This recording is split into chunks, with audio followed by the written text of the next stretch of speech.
Hi, ഇന്ന് അമ്മമാരെല്ലാം easy lunch box recipe തേടി നടക്കുമല്ലേ? എങ്കിലിതാ ഒരു അടിപൊളി ലഞ്ച് ബോക്സ് റെസിപ്പി. വേറൊന്നുമല്ല, നമ്മുടെ എഗ് ഫ്രൈഡ് റൈസാണ്.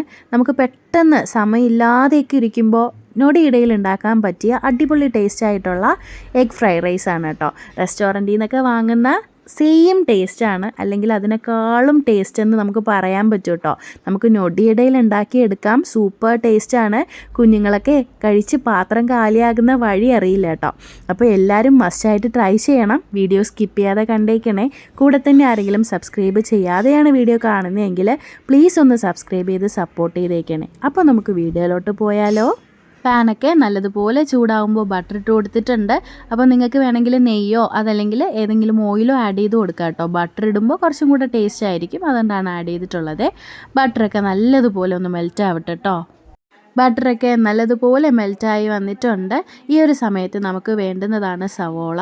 ഞാനിവിടെ 2 സവോളയാണ് കേട്ടോ നീളത്തിന് കട്ട് ചെയ്തെടുത്തിട്ടുള്ളതാണ്.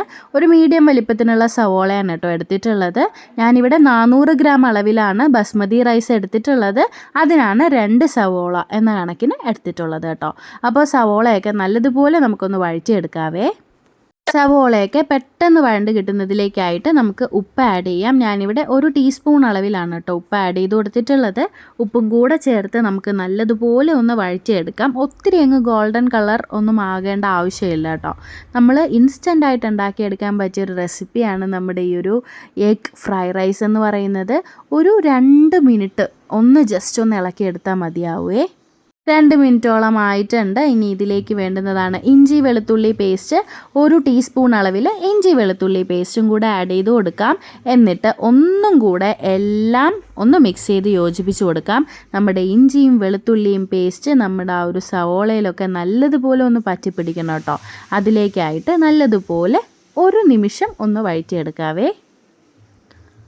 അപ്പോൾ നമ്മുടെ സവോളയൊക്കെ സെറ്റായി വന്നിട്ടുണ്ട് കേട്ടോ. അടുത്തതായിട്ട് എടുത്തിട്ടുള്ളതാണ് ക്യാരറ്റ്. ഇങ്ങനെ നീളത്തിന് തന്നെ കട്ട് ചെയ്തെടുക്കണം കേട്ടോ. കൂടെ തന്നെ ക്യാപ്സിക്കവും കൂടെ ആഡ് ചെയ്യുന്നുണ്ട്. 1 ക്യാപ്സിക്കാണ് നീളത്തിനൊന്ന് കട്ട് ചെയ്തെടുത്തിട്ടുള്ളത്. ക്യാരറ്റ് ഞാനിവിടെ 2 ക്യാരറ്റ് എടുത്തിട്ടുണ്ട്. നിങ്ങൾക്കിപ്പോൾ ബീൻസ് ആഡ് ചെയ്യാം. നിങ്ങൾക്ക് അവൈലബിൾ ആയിട്ടുള്ള ഏത് വെജിറ്റബിൾ വേണോ ആഡ് ചെയ്യാം കേട്ടോ. ഒപ്പം തന്നെ ക്യാബേജും കൂടെ ആഡ് ചെയ്ത് കൊടുക്കുന്നുണ്ട്. ക്യാബേജും നീളത്തിനൊന്ന് കട്ട് ചെയ്തെടുത്തിട്ടുള്ളതാണ് കേട്ടോ. അപ്പോൾ നിങ്ങൾക്ക് ഇഷ്ടമുള്ള ഏത് വെജിറ്റബിളും ആഡ് ചെയ്ത് കൊടുക്കാവേ. ഞാനിവിടെ ക്യാരറ്റും ക്യാബേജും അതുപോലെ ക്യാപ്സിക്കവും മാത്രമാണ് ആഡ് ചെയ്ത് കൊടുക്കുന്നത്. എല്ലാം കൂടെ നമുക്ക് നല്ലതുപോലെ ഒന്ന് മിക്സ് ചെയ്ത് യോജിപ്പിച്ച് കൊടുക്കാം. ഇതൊന്നും ഒത്തിരി അങ്ങ് വെന്ത് പോകേണ്ട ആവശ്യമൊന്നുമില്ല കേട്ടോ. ജസ്റ്റ് നമ്മൾ ഒന്ന് മിക്സ് ചെയ്ത് യോജിപ്പിച്ച് കൊടുക്കണം. ഒരു 2 മിനിറ്റ് നമ്മൾ ഒന്ന് വഴറ്റിയെടുക്കണം കേട്ടോ. ആ സമയം കൊണ്ട് തന്നെ ഇതൊക്കെ നല്ലതുപോലെ ഒന്ന് വാടി കിട്ടിക്കോളും. അപ്പോൾ അത്രയും തന്നെ മതി. അപ്പോൾ ഞാൻ ഈ ഒരു സമയത്ത് കുറച്ച് ബട്ടറും കൂടെ ആഡ് ചെയ്ത് കൊടുക്കുന്നുണ്ട്. ഇതൊക്കെ ഒന്ന് വരണ്ട് പോകുന്നതായിട്ട് ഫീൽ ചെയ്തു. അതുകൊണ്ടാണ് കേട്ടോ ചെറിയൊരു പീസ് ബട്ടറും കൂടെ ആഡ് ചെയ്ത് കൊടുത്തിട്ടുള്ളത്. അപ്പോൾ നിങ്ങൾക്ക് വേണമെങ്കിൽ ഈ സമയത്ത് ഓയിൽ ആഡ് ചെയ്ത് കൊടുക്കാവുന്നതാണ്. എല്ലാം കൂടെ നല്ലതുപോലെ ഒന്ന് വഴിച്ചെടുക്കാം. ഈ സമയത്ത് നമ്മൾ ബസ്മതി റൈസ് വേവിച്ച് വെച്ചിട്ടുണ്ട് കേട്ടോ. അതിൻ്റെ വീഡിയോ ഇട്ടിട്ടില്ല, സ്കിപ്പായിപ്പോയി. അപ്പോൾ കുറേ വെള്ളം എടുത്തിട്ടുണ്ടായിരുന്നു. വെള്ളത്തിന് അളവൊന്നുമില്ല കേട്ടോ. അരി ഒന്നമന്ന് കിടക്കണം, വെള്ളം നിറഞ്ഞ് കിടക്കണം. ആ ഒരു കണക്കിന് വെള്ളം എടുത്തിട്ട് നല്ലതുപോലെ ഉപ്പും കുറച്ച് വെളിച്ചെണ്ണയും കൂടെ ആഡ് ചെയ്ത് കൊടുത്തിട്ടുണ്ട്. നല്ലതുപോലെ തിളപ്പിച്ചെടുത്തു. അതിനുശേഷം നമ്മൾ കൈവച്ച് പ്രസ് ചെയ്ത് നോക്കണം കേട്ടോ അരി വെന്തോ എന്നുള്ളത്. ഒരു 80% നമ്മൾ വേവിച്ചെടുക്കണം അരി. എന്നിട്ട് അത് വെള്ളമൊക്കെ വാർത്ത് മാറ്റി വെച്ചിട്ടുണ്ട് കേട്ടോ. അത് ഈ സമയത്ത് ചെയ്തെടുക്കണേ. ഈ സമയത്ത് ഉപ്പ് ആഡ് ചെയ്ത് കൊടുക്കുന്നുണ്ട്. നമ്മൾ നേരത്തെ 1 ടീസ്പൂൺ ഇട്ടിട്ടുണ്ടായിരുന്നു. അപ്പോൾ ഈ വെജിറ്റബിൾസും എല്ലാം കൂടെ ആഡ് ചെയ്തിട്ട് അപ്പോൾ നിങ്ങൾ ഏതൊക്കെ വെജിറ്റബിൾസ് ഏതൊക്കെ അളവിനാണ് എടുത്തത് എന്നതിനനുസരിച്ച് ഉപ്പ് ആഡ് ചെയ്ത് കൊടുക്കണേ. ഞാനിവിടെ 2 ടീസ്പൂണും കൂടെ ഉപ്പ് ആഡ് ചെയ്ത് കൊടുത്തു. എല്ലാം കൂടെ നല്ലതുപോലെ ഒന്നും കൂടെ വഴറ്റിയെടുക്കാം. ഇപ്പോൾ തന്നെ നമ്മുടെ വെജിറ്റബിൾസൊക്കെ നല്ലതുപോലെ ഒന്ന് വാടി വന്നിട്ടുണ്ട്. അത്ര മതി കേട്ടോ. ഒത്തിരി അങ്ങ് വേവിക്കേണ്ട ആവശ്യമൊന്നുമില്ല. നമുക്കിതൊക്കെ ഒരു സൈഡിലോട്ടൊന്ന് മാറ്റി വയ്ക്കാം. അതെന്തിനാണെന്ന് മനസ്സിലായോ? നമുക്ക് മുട്ട ചിക്കി എടുക്കേണ്ടതായിട്ടുണ്ട്. അതിന് വേണ്ടിയിട്ടാണ് കേട്ടോ.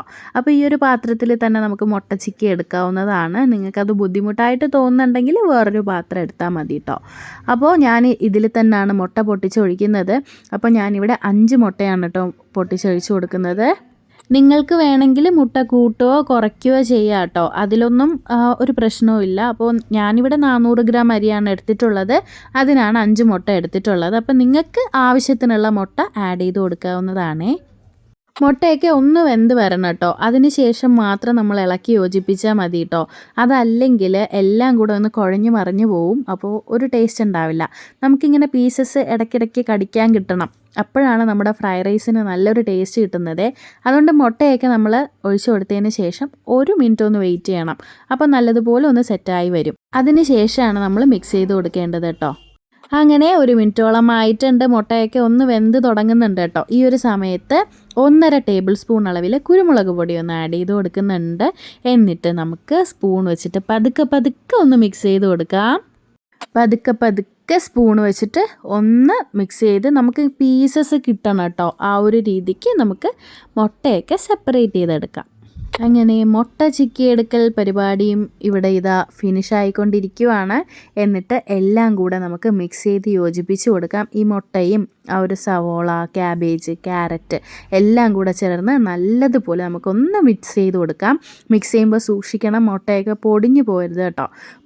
പതുക്കെ നമ്മൾ മിക്സ് ചെയ്തെടുക്കണേ. ഞാനൊന്ന് സ്പീഡാക്കി ഇട്ടെന്നേ ഉള്ളൂ, പതുക്കെയാണ് കേട്ടോ ചെയ്യുന്നത്.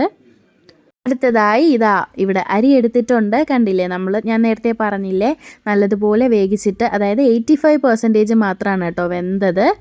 ആ ഒരു റൈസും കൂടെ നമ്മൾ ആഡ് ചെയ്ത് കൊടുത്തിട്ടുണ്ട്. എന്നിട്ട് നല്ലതുപോലെ ഒന്ന് മിക്സ് ചെയ്ത് യോജിപ്പിച്ചെടുക്കാം. എല്ലാം കൂടെ നല്ലതുപോലെ മിക്സ് ചെയ്തെടുക്കണം കേട്ടോ. നമ്മുടെ മുട്ടയും സവോളയും ക്യാബേജും ക്യാരറ്റും എല്ലാം നമ്മുടെ ഈ ഒരു റൈസിൽ നല്ലതുപോലെ മിക്സ് ചെയ്ത് കൊടുക്കാം. അപ്പോൾ ബാക്കി നമ്മൾ 85% അല്ലേ നമ്മൾ വേവിച്ചെടുത്തോളൂ, ബാക്കി നമ്മൾ ഈ ഒരു ടൈമിലാണ് വെന്ത് വരുന്നത് കേട്ടോ. അപ്പോൾ നമുക്ക് ചോറൊക്കെ കണ്ടില്ലേ, ഇപ്പം തന്നെ അറിയാമല്ലോ, ഒന്നും ഒട്ടിപ്പിടിച്ചിട്ടില്ല, കണ്ടില്ലേ, എല്ലാം സെപ്പറേറ്റഡ് ആയിട്ടാണ് കിടക്കുന്നത്. അപ്പോൾ സ്പൂൺ വെച്ച് നമ്മൾ മിക്സ് ചെയ്യുമ്പോഴും ഒന്നും അങ്ങോട്ട് പൊടിഞ്ഞു പോവാണ്ട് ചെയ്ത് കൊടുക്കണം കേട്ടോ. ഈ ഒരു സമയത്ത് വേണ്ടുന്നതാണ് കുരുമുളക് പൊടി. 1 ടീസ്പൂൺ അളവിൽ കുരുമുളക് പൊടി ആഡ് ചെയ്യുന്നുണ്ട്. നമ്മൾ നേരത്തെ മുട്ട ഇട്ട സമയത്ത് ആഡ് ചെയ്തിട്ടുണ്ട്, ഇപ്പോഴും ഇടുന്നുണ്ട് കേട്ടോ. അപ്പോൾ കുരുമുളകിലാണ് നമ്മുടെ ഈ ഒരു ഫ്രൈഡ് റൈസിന് നല്ലൊരു ടേസ്റ്റ് തരുന്നത്. അടുത്തതായി ഇതിലേക്ക് ആഡ് ചെയ്ത് കൊടുക്കുന്നതാണ് സോയാ സോസ്. 2 ടീസ്പൂൺ അളവിലാണ് കേട്ടോ സോയാ സോസ് ആഡ് ചെയ്ത് കൊടുക്കുന്നത്. സോയാ സോസ് മസ്റ്റായിട്ടും ആഡ് ചെയ്യണം. അപ്പോൾ നമ്മുടെ ആ ഒരു ഫ്രൈഡ് റൈസിന് സൂപ്പർ ടേസ്റ്റ് കൊടുക്കുന്നത് നമ്മുടെ സോയാ സോസാണ് കേട്ടോ. അപ്പോൾ 2 ടീസ്പൂൺ അളവിലാണ് ഞാൻ ആഡ് ചെയ്ത് കൊടുത്തിട്ടുള്ളത്. അപ്പോൾ സൂപ്പർ ടേസ്റ്റ് ആയിരിക്കും സോയാ സോസും കൂടെ ആഡ് ചെയ്യുമ്പോൾ. സോയാ സോസും കൂടെ ചേർത്ത് നമുക്ക് നല്ലതുപോലെ മിക്സ് ചെയ്ത് കൊടുക്കാം. അപ്പോൾ ഇത്രയേ ഉള്ളൂ കേട്ടോ, നമ്മുടെ പരിപാടി ഇവിടെ കഴിഞ്ഞിട്ടുണ്ട്. നല്ലതുപോലെ മിക്സ് ചെയ്ത് കൊടുക്കാം. ആ ഒരു സോയാ സോസ് ആഡ് ചെയ്യുമ്പോൾ നമ്മുടെ ആ ഒരു ഫ്രൈഡ് റൈസിന് ആ ഒരു കളറും ചേഞ്ചായി വന്നു, കണ്ടില്ലേ, നമ്മൾ റെസ്റ്റോറൻറ്റിൽ നിന്നൊക്കെ കഴിക്കുന്ന സെയിം കളറ് തന്നെ വന്നിട്ടുണ്ട്. അപ്പോൾ ടേസ്റ്റിലും ഒട്ടും പുറകിലല്ല, അതിനെക്കാട്ടിയും സൂപ്പർ ടേസ്റ്റാണ് കേട്ടോ. നമ്മൾ പുറത്തു നിന്നൊക്കെ വാങ്ങുന്ന കാട്ടിയും സൂപ്പർ ടേസ്റ്റിൽ നമുക്ക് വീട്ടിലുണ്ടാക്കിയെടുക്കാം. സൂപ്പർ ടേസ്റ്റാണ്. അപ്പോൾ ഇത്രയേ ഉള്ളൂ. നമ്മുടെ സോയാ സോസിലും കുറച്ച് ഉപ്പുണ്ടായിരിക്കും കേട്ടോ. ഈ സമയത്ത് നിങ്ങൾക്ക് ഉപ്പ് കുറവാണെന്ന് തോന്നിയാൽ ഉപ്പ് ആഡ് ചെയ്ത് കൊടുക്കാം. എൻ്റെ ഉപ്പൊക്കെ ഇപ്പോൾ പാകമാണ് കേട്ടോ. ഈ ഒരു സമയത്ത് നമുക്ക് മല്ലിയില വേണമെങ്കിൽ ആഡ് ചെയ്ത് കൊടുക്കാം. ഞാനിവിടെ മല്ലിയില ഒന്നും തന്നെ ആഡ് ചെയ്യുന്നില്ല. അടിപൊളി എഗ് ഫ്രൈഡ് റൈസ് ഇവിടെ റെഡി ആയിരിക്കുകയാണ്. അപ്പോൾ എല്ലാവരും മസ്റ്റായിട്ട് ട്രൈ ചെയ്യണം. ട്രൈ ചെയ്തിട്ട് നിങ്ങളുടെ ഫീഡ്ബാക്ക് അറിയിക്കണം കേട്ടോ. വീഡിയോ ഇഷ്ടപ്പെട്ടെങ്കിൽ എല്ലാവരും ലൈക്ക് ചെയ്യുക, ഷെയർ ചെയ്യുക, സബ്സ്ക്രൈബ് ചെയ്യുക. പുതിയൊരു വീഡിയോ ആയിട്ട് നമുക്ക് വീണ്ടും കാണാം. ബൈ.